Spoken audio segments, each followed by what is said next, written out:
Hello, welcome everybody. Welcome and a special welcome to our author, Theresa Easbey. Hi, Theresa. Hi, Miriam. It's good to see you.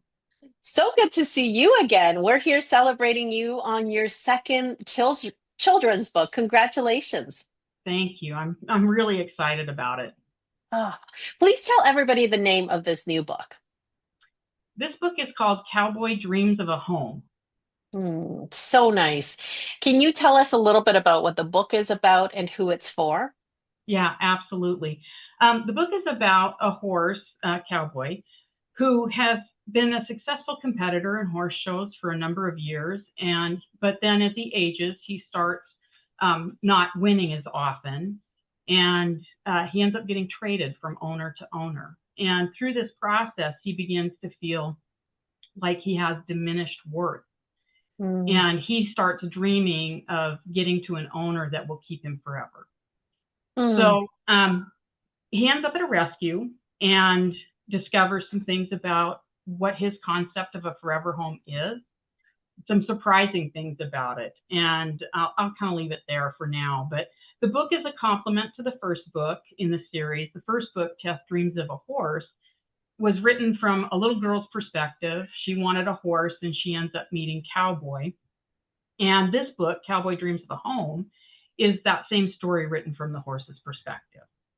I So like that. yeah, I am in love with this book actually. So the intended audience is kids from 5 to 8, although I've been told that younger kids absolutely love Cowboy, and some of them celebrated his birthday this year. I got pictures on my Facebook of kids that celebrated Cowboy's birthday back in February, and I thought that Oh, was so super good. sweet.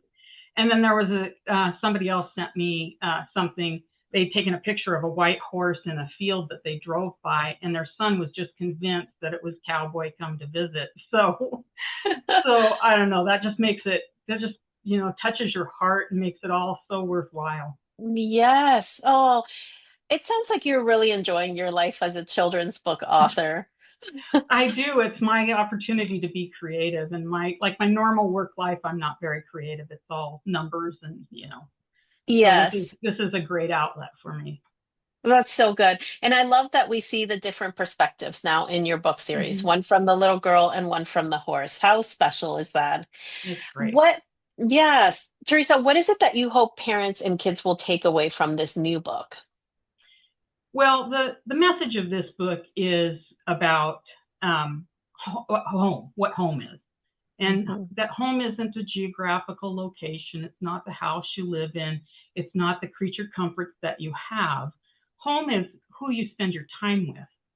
Home is being around the people that love you and that you love. So that's the main message, and then the broader message is about animals in general. Mhm. That animals all have value or worth. That's an important piece of this writing Yes. that I want that message to come across. And animals grow old. Some of them have behavioral issues. We talked about that in the first book interview. And sometimes they become a financial burden, but that doesn't mean they're disposable. When we have animals, it's a responsibility. And the payoff for having that responsibility is that they bring out compassion and love in us. They produce that in us. And I think for most people, animals bring out the best in us. Yes. Yes. Oh, that's so good. I mean, I grabbed that message. I got that message from reading the book, and I got some other messages also. Friends, I just want to tell you this is a wonderfully written book with lots of lots of different ideas or concepts to be talking to our children about. I can think of also, if a grandmother reads this book to their grandchild, right? And life has changed, and life has changed for grandma. Doesn't mean that Mm-hmm. we're not worthy, we're not worth, of course not, right? So Yeah, it I just doesn't mean you put grandma out to pasture. exactly, exactly. So I can see how parents and grandparents are going to enjoy reading this book to the children in their lives.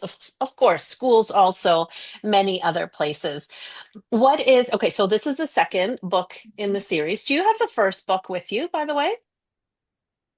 Gosh, And if you don't, that's okay. If you don't, that's it's okay. back on one of my bookshelves, but That's completely fine. I'm curious. what inspired you to write another book? Because you could have just written it from Tessa's perspective, Mhm. but what inspired you to go ahead and write this second book? Well, I knew when I was writing the first one that this was going to be a series. I had some really distinct ideas in my mind, and the inspiration for all of them are horses that I've met in my Hmm. lifetime, and what purposes those horses fill in their lifetimes. And it's funny because they rarely end up at the end of their life what they were at the beginning of their life. Their purpose Right. changes over time, and but I've met so many great horses that in the process of them changing and evolving in their lives, they often end up being a big surprise to their owners or to the people that are around them, because you would never see it coming. For instance, a Hmm. reining horse like Cowboy, he was in the reining competitions, and he was a very good competitor. He won money and prizes and all that, and now he belongs to me, and I just, it's a very casual, leisurely life he has now, but he Mm, fills it perfectly. He fills my needs perfectly. And I don't think that yes. anybody who knew him in his younger years would have ever thought that he would be at where he's at right now, but he's a perfect horse. So anyway, it's the inspiration for the entire series is horses that I have actually known and known what happened to them. That's so good. And it's so nice for us to follow those stories. So thank you for writing another book. I'm Yeah. just going to let everybody know that today is book launch day. So make sure, please go to Amazon and look for this book, grab a copy of this book, Cowboy Dreams of a Home. And then, of course, look for Teresa's first book there if you want to have both in the series. I think your children will also appreciate the different perspectives that they're written from. So go to Amazon. The book is there in softcover edition, hardcover, and also ebook format. So, Teresa, I want to ask you a little bit about now writing a second children's book. How would you say the process was different this time around from the first time? Well, the first time around was a little more mysterious. I mean, I had no idea what I was doing, and there were a lot of questions along the way, some hand wringing, some anxiety about getting it done on time. But this time, I knew how the process was going to go, and really, the only big difference was uh, kind of the contracted time frame. For Mm, people watching this interview who don't know, haven't gone through the Miriam Laundry Publishing deal, when you do your first book, it's a 12-month time frame, and along the way, there are specific deadlines for specific tasks. When you do your second, third, or fourth book, you become a pro, and your timeline is contracted to 9 months. So we're shaving 3 months off of it, and I wasn't sure I was going to make it. At a couple points in mm, time, I thought, oh my God, how am I ever going to do this in 9 months? But it ended up falling into place perfectly. The old cliche, it was meant to be kind of thing. yes. So, it went fine, but I have to say, even with that contracted time frame and everything going fine, I am so happy that I had your people helping me and, keep pushing you along and setting your goals for you or helping you set goals. And so really it was easier this time for sure. And Hmm. the only concern was the The timeline. time, the time. Yeah. Well, we're so happy that you did it. You went through all of it, and somehow it always works out, right, Teresa? Now you have this beautiful book to show Yeah. for the last 9 months. Yeah, yeah. Yeah. And I actually even finished a little early, so Oh, good. like a month Good. early. Let's talk about any challenges. What would you say were some challenges or the biggest challenge when writing this new book? The biggest challenge in this book was absolutely having continuity with the first book. Mm. When I sent in the first draft of this book to the editor, she basically rejected it. She was smart enough to go back to the first book and read through that story and then read through this story. And she pointed out some things that were obvious that I should have thought of myself. And I was a little embarrassed when I got that first note back from her that basically said, rethink and resubmit.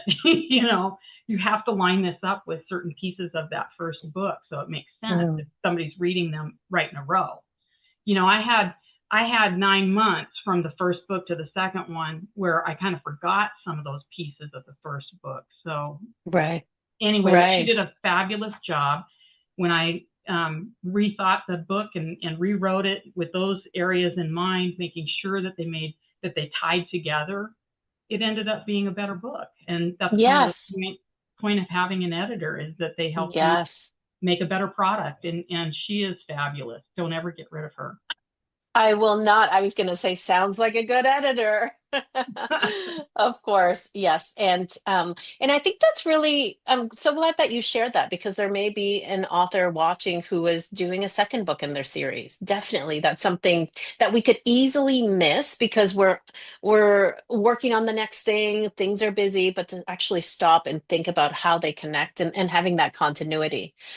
And Yeah. the really kind of the coolest thing about that is that when she made those comments and I started looking at a few of the things I said in the second book that I know are going to tie into the next one, I had the illustrations changed to accommodate what I'm going to do in the next one. Mm. And I rewrote a couple items in this book because I knew it would tie better to the next one.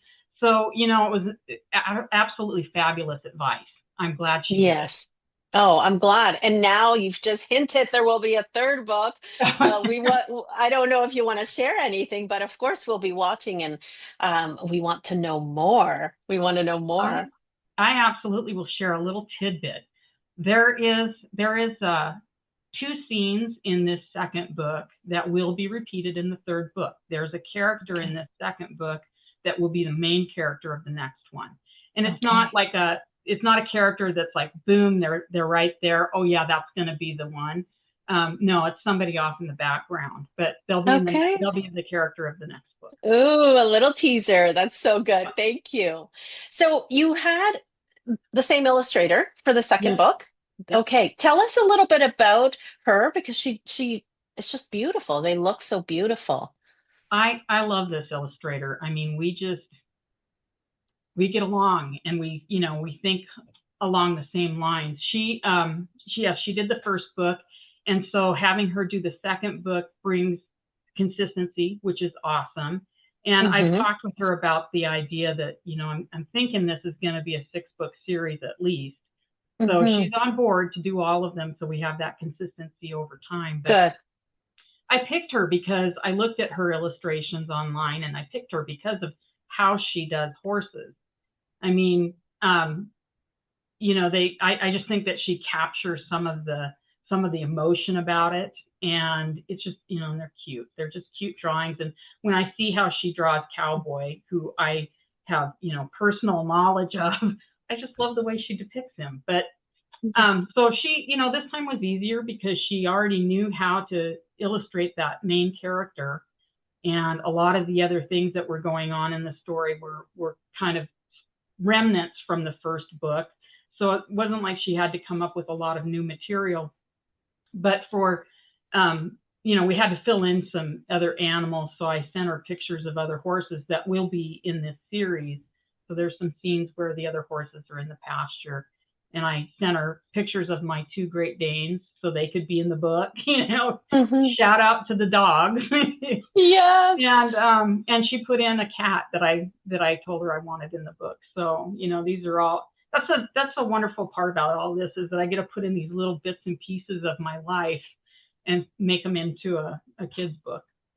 That's so fun. That's so Yeah. fun. I think that's one of the biggest joys I think for us as authors who are doing our own books and we get to ask for those things of our illustrator, Mm-hmm. putting important things about our lives that we know and the people close to us know about it. Yeah. Let's give her a shout out. Olivia Smith is her name, Yes. your illustrator. Beautiful, Yep. beautiful work.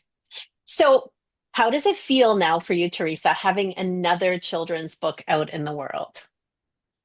No, it's I don't really even know how to answer that question because it seems a little surreal at moments. Um, Hmm. for most of my life, I thought I should be writing because I believe that that's, a talent, a God-given talent that I have that other people don't have. All of the authors that you work with, they're all very talented people. But I don't know that that I would have ever really thought I would do this. I mean, it was such an abstract idea, but once I got the first one done, I think it just sort of inspired me to continue to have this creative outlet. And I say the more the merrier. You know, the more books I can put out there, the better. So, Yes. and especially because kind of the more important thing than just getting the book out there and being an author is the message that I'm trying to get to kids, and that message about, you know, animals and their worth, and you know, hoping that that creates some compassion in kids, or some love of you know, something animal related. So if I can get that Mm. message out there through children's books, I'm super happy about it. It's just the icing on the cake. Yes. Well, I think you're doing a great job with that. What child, I mean, I can only imagine children reading this book wherever they are and just appreciating the animals in their lives and just a little extra love for the animals. Yeah. Well, Teresa, I'm so proud of you. Here we are with the second children's book out in the world. And I love how you say, I know you have a different job, but this is an outlet, a creativity outlet, and you've always loved writing. Hmm. Now, what advice do you have for an author who is thinking about writing their second book? I say don't think about it, just do it. just just jump in. We all have stories to share, and they're worthwhile stories, or they wouldn't be in our minds to begin with. And you won't regret writing another book. What you might regret is not writing it. Hmm. So I think you just have to trust that if you have even an inkling of an idea that that's something you want to do, trust that instinct and go with it. Yes. All right. Well, you heard it from Teresa, friends. That's so great. So, for sure today, friends, go to Amazon, grab a copy of this book, get both books, and share it with the kids in your lives. Besides going to Amazon, Teresa, we definitely want everybody to go there, but where else can they find you and find out a little bit more about what you do? Sure. I do have a website, www.teresaeasbeybooks.com. And on that website, you should check it out because I do have some free coloring pages for the kids, so they can download and use those, which I think is an awesome feature of my website. Yes. But it does, you know, there's some information on there, and there's also a link to one of the horse rescues that I donate to. So that's kind of an important thing that I wanted to have on my website. You can also find information on my Facebook and Instagram accounts, and they're both Theresa Easbey Books. Excellent. Okay, so friends, you can go there also. Now, Teresa, before we go, I always like to ask this question so you make sure you share anything you'd like to share. Is there anything else you'd like to share or something that you wish I would have asked you?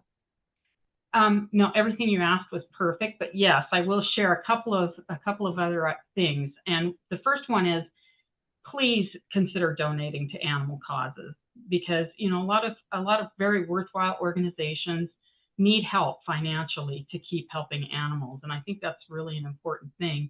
And I personally, I donate to regularly to Horse Haven, Montana, but there are all kinds of horse rescues and other, you know, more other types of animal rescues or animal shelters or whatever. But I Yes. think all of them are worthwhile to look into donating to. So Yes. consider doing that.